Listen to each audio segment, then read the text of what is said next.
Fortunately, that never happened. But Warren Sapp, Allegedly. to me, this is just another example of what you can expect when you hire athletes to perform as journalists. I mean, right?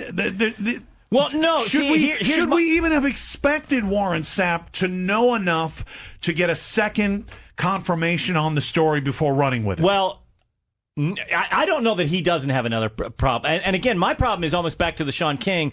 I'm really not concerned about the messenger. I'm not concerned about it. You know what? If it was Jeremy Shockey, so if you knew Jeremy Shockey, and if Jeremy Shockey had come out and said to you, or in the public, instead of denying that he was part of it, if he said, "Yeah, I was one of the ones, but I'm not the only one," would you be bothered by that? Because I'm not. And here's my deal: it wouldn't. I wouldn't bother me. Whether it's a black man, which all these guys in the story are essentially black people, and they'd be at the back of the bus. I think women would still be without a vote. If the man still got to run things in a mob mentality, the man would still be in control. It's snitches. That's what the legal system is based on, is finding a snitch in some form or fashion. There's a difference between being a tattletale with my 8 and 5-year-old and snitching. Well, snitching is a useful and necessary. Does anybody have a problem with Deep Throat? Well, other than those that were in corruption.